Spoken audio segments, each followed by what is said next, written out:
This video is about Charizard!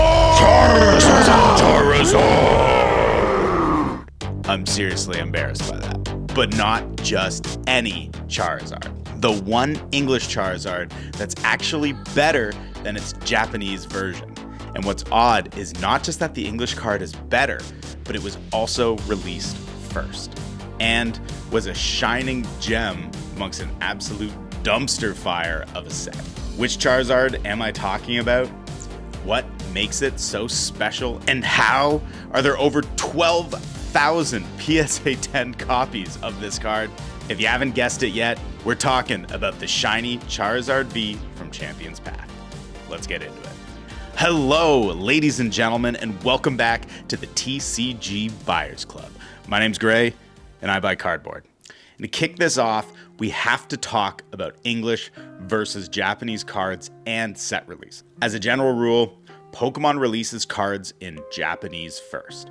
They also release them as parts of more frequent but smaller sets. The English business then collects cards from across those multiple sets and mixes them together into a single English release that happens a little less frequently and usually between a couple weeks and a couple months after the release. Which takes us to the English Charizard V, and really that means talking about its set, Champion's Path. Champion's Path was a bit of a problem. When your standard operating model is to mash together a bunch of other sets, you kind of run into a problem of set size and inevitably have to cut some cards from each of the sets you're combining in order to create that one mashed together English set. So the Pokemon Company International, they go, easy, problem solved. We'll just exclude some of the cards that nobody wants. Yeah. Oh God, they're so smart. But I don't know. Maybe because of the international competitive series that they run, at some point, I guess everyone in the world is going to need access to the same cards if they're going to compete against each other. You know what? That's a good point. How are we going to get through this one? I know. Take all those cut cards and just put them into a new special set and release that in English. That'll solve it, right? They did it! Huzzah! It's brilliant! Just mash the cards nobody wants together into one set that nobody wants. And thus, you end up with Champion's Path, a mishmash of cards that nobody actually wants, released as a special set internationally. That is Champion Path's problem. But have no fear, have no fear. When a set has no redeemable qualities whatsoever, there's always one trick the Pokemon Company can pull. And you've guessed it. Charizard! And that's exactly what they did. And this time, the set design was so bad, not only did they add a Charizard to it, they actually did the impossible. They reached into the future and pulled a Charizard from an unreleased Japanese set and released it earlier in English. This basically never happens. And that's how you get the shiny Charizard V in Champion's Path, the savior of an absolutely atrocious set. And look, I'm gonna get this out of the way now because I know some of you were gonna mention it.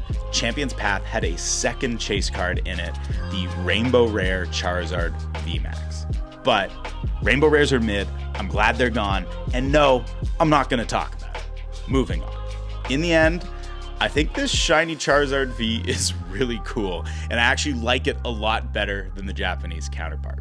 In Japan, this Charizard V was scheduled to be released as part of Shiny Star V, the end-of-year high-class set. It featured a Shiny Vault, a subset within the set featuring all shiny Pokemon with some very consistent design practices that brought a lot of visual cohesion to the set. It's actually a very cool concept, and no surprise they're still doing it.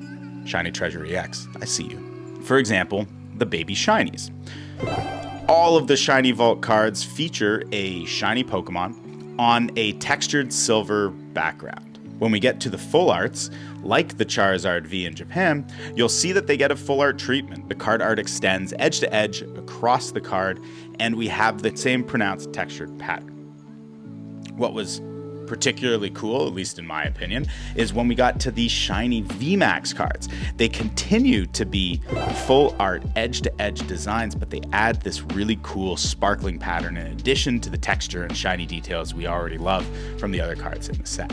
Shining Fates, in English, featured the same qualities. The baby shinies are shiny Pokemon with silver textured backgrounds, and when we get to the shiny VMAXs, we have the same texture and sparkly finish applied across it. But that's just what makes the shiny Charizard V in English so cool, because when you get up close and personal with it, you'll see, oh, this baby sparkles. This Charizard is the only shiny V card across English and Japanese sets that has the shiny VMAX finish to it. This was something special that I guess they could get away with in Champion's Path because they didn't have the shiny vault and these established standards that they needed to follow, and they really wanted to push this Charizard as something special that collectors would want to chase because the set didn't have a whole lot else going for it. And look, I honestly can't believe I'm gonna say it, but you put the shiny Charizard and Charizard VMAX side by side, and the English has the Japanese beat all day. I love the way this shiny Charizard V looks, and I think it pairs super well with the VMAX. I'm a big fan. So I guess this takes us to the print volumes and absolutely insane grading volumes with over 12,000 PSA 10 examples of this card and many more from other grading companies. But really, there isn't that much to say here. Champion's Path was released at the end of September 2020, right as we were heading into the pinnacle of the pandemic boom in Pokemon. There were more people than ever before buying, collecting, and enjoying Pokemon cards, and it was just a really hard set to find at release. During this time, Pokemon Company did what they could. They ramped up production enormously to try and meet demand. And with this set, they're definitely printed an absolute ton of it. And so people just opened tons of packs and lots of these Charizards were found. Combine that with the fact that at the same time, grading Pokemon cards became very popular amongst both established and newer collectors, PSA got absolutely swamped with submissions. And with this being one of the great new chase cards that people were excited about at the time, a huge number of these were submitted. What's wild is that this card is kind of still expensive.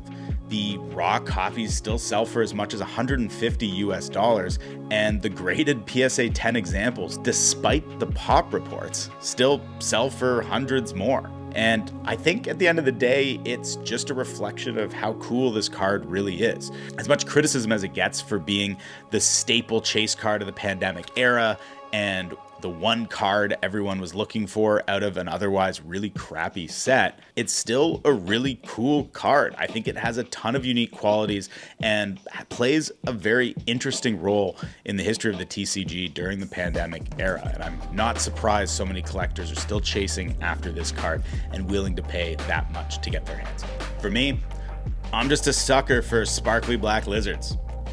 Sue me. But what do you think about the shiny Charizard V from Champion's Path? Do you like the card in English or Japanese better? Let me know. I read all the comments. Would love to hear your thoughts. If you like this video, give me a thumbs up and subscribe for more content. Ladies and gentlemen, this has been Gray from the TCG Buyers Club. I buy cardboard. See you in the next video.